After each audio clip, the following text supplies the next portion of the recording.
welcome back to Molly Kitchen. இன்னைக்கு பாருங்க ஒரு டேஸ்டியான தேங்காய் பர்ஃபி செஞ்சு எடுத்துருக்கோம்.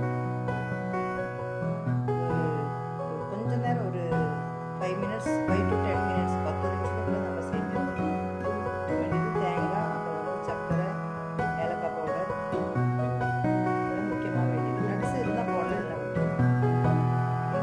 வீடியோ பார்க்க முன்னாடியே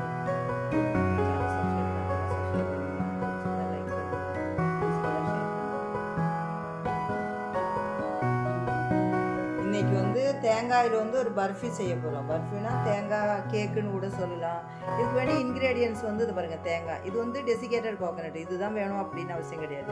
நீங்கள் வந்து தேங்காய் வந்து திருவி எடுத்து அந்த கருப்பு படாமலே இந்த அந்த அந்த கருப்பு இல்லையா நல்லா திரும்பும்போது அந்த வெள்ளை மட்டும் எடுக்கணும் பாருங்கள். நல்லா வெள்ளையாக இருக்கும். அது திருவி எடுத்து நல்லா திக்கான வானலில் போட்டு சிம்மில் போட்டு ஃப்ரை பண்ண இதை மாதிரி கிடைக்கும். அப்படி கூட நான் செஞ்சு ஒரு வீடியோவில் காமிச்சிருக்கேன். அதை மாதிரி செய்யுங்க. அப்புறம் வந்து நட்ஸ் வேணும், தேவைக்கு வந்து சுகர் வேணும். இது ஒரு கப்பு இருக்குன்னா 1.5 கப்பு சுகர் போடணும். அப்புறம் இது வந்து ஏலக்காய் வந்து பொடி பண்ணியிருக்கேன். ஏலக்காய் சும்மா பொடி பண்ணால் இதை மாதிரி பவுடர் ஆகாது. அதுக்கு கொஞ்சம் 2 ஸ்பூன் சுகர் போட்டு பவுடர் பண்ணிட்டேன். ஏலக்காவோட அந்த உள்ளே இருக்கிற அந்த அரிசி மட்டும் எடுத்துட்டு சுகர் போட்டு பவுடர் பண்ணியிருக்கேன். இதுலேருந்து ஒரு 2 ஸ்பூன் போடுவேன். இவ்வளோதான் நம்மளுக்கு வேண்டியது. நட்ஸு வந்து நெய்யில் வறுத்து வச்சுருக்கேன். நான் வந்து எப்படி செய்வேன்னு அந்த வானல் வச்சு நல்ல ஒரு திக்கான வானல், ஒரு நான்ஸ்டிக் பேனும் எடுத்துருவாங்க. அதான் இதுக்கு ஈஸியாக நம்ம வந்து செய்ய முடியும், அடி பிடிக்காமல் செய்யலாம். இப்போ இதில் வந்து நல்லா சூடாக வந்து சுகர் போட்டுக்கணும். அதாவது வந்து நம்ம வந்து சுகர் சிரப்பு செய்யணும்.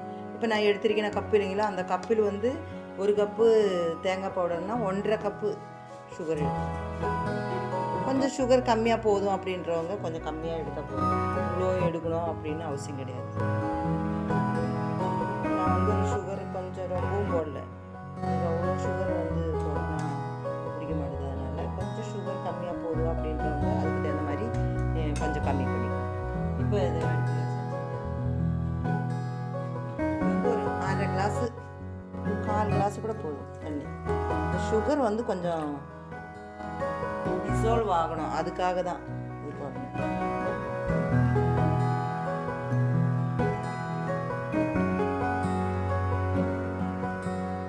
ஒரு நூல் பாகுலாம் தேவையில்லை, ஒரு அரை நூல் பாகு சும்மா ஒட்டணும். இப்போ எடுத்து பார்த்தோன்னா நல்லா ஒட்டுது. ஒரு அரை நூல் பாகு போதும். நம்ம ஒரு நூல் பாகுனா ரொம்ப திக்காயிடும், கடுகடுன்னு இருக்கும். இது அந்த அளவுக்கு நம்ம போக தேவையில்லை. இப்போ ஓரளவுக்கு நல்லா பாகாயிடுச்சு பாருங்க.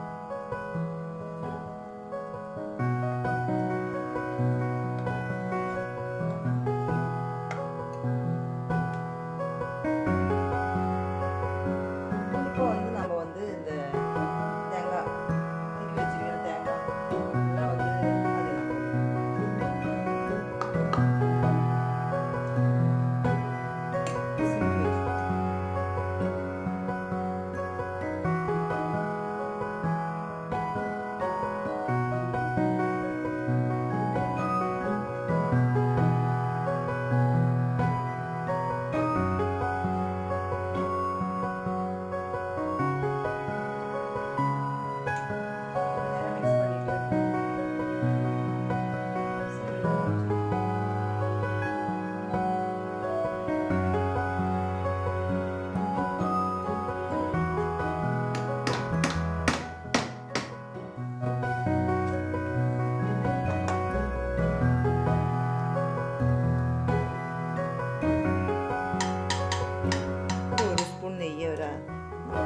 நெய் போடும். நட்ஸு வறுக்கிறதுக்கு ரொம்ப நெய்யெல்லாம் தேவையில்லை.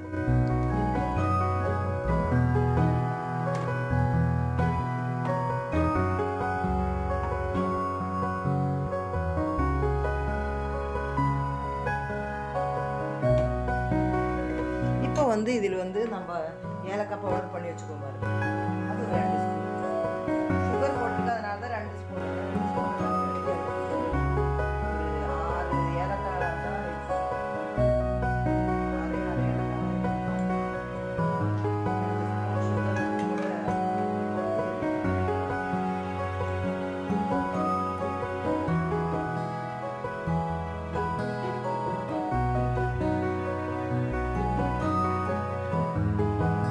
பச்சை தேங்காய்னு வச்சுக்கோங்க.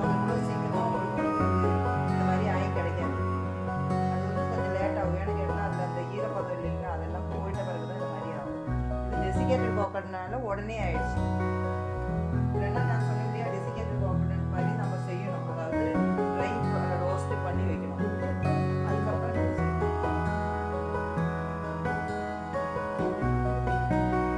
ஓகே ஆயிடுச்சு. நட்ஸ் கையில் என்ன நட்ஸ் இதுதான் வேணும் அப்படின்னு அவசியம் கிடையாது. நட்ஸ் இல்லாலும் நல்லா இருக்கும். இது வந்து வச்சுருக்கிறது வந்து மலாட்டை பயிர் வச்சுருந்தா போடலாம், இல்லை பொட்டுக்கடலை வச்சுருந்தா போடலாம், எது வேணாலும்.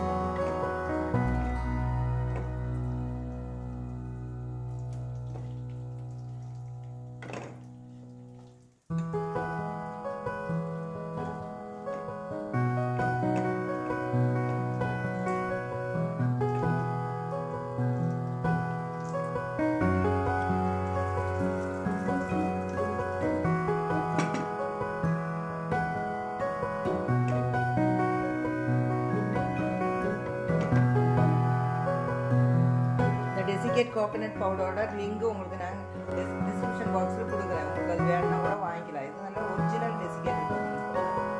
அதாவது ஒரிஜினலாக நம்ம இந்த கைப்படாமல் டிஸ்கிரிப்ஷன் பாக்ஸில் கொடுக்குறேன். நீங்கள் வீடியோவில் ஆர்டர் பண்ணால் உங்களுக்கு அனுப்பிடுவோம். ஃபாரின் கண்ட்ரீஸ்லாம் பார்த்தோம்னா இதுதான் யூஸ் பண்ணுவாங்க.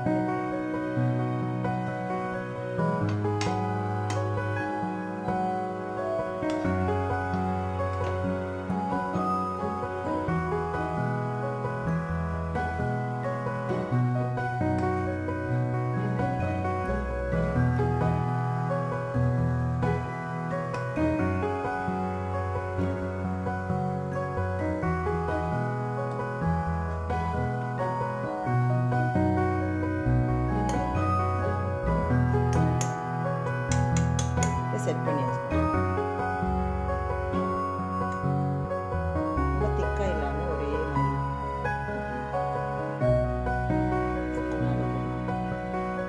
இப்போ நம்ம வந்து இந்த நட்ஸ் இதில்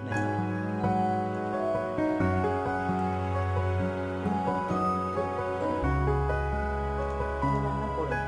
நம்ம நட்ஸ் இல்லைனாலும் நல்ல டேஸ்டியாக தான் இருக்குது.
இப்போ கொஞ்சம் ஆறிடுச்சு. இப்போ இது மாதிரி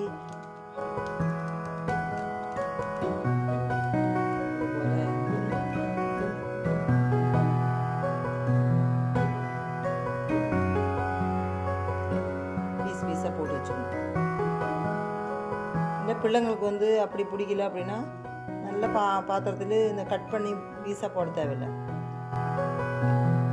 அப்படியே கொடுத்துடலாம். நல்ல டேஸ்டியான ஸ்வீட் இது. கடையில் வாங்கின ஸ்வீட்டோட எல்லாம் எவ்வளோ டேஸ்ட் ஆயில் வச்சு டேஸ்ட்டாக.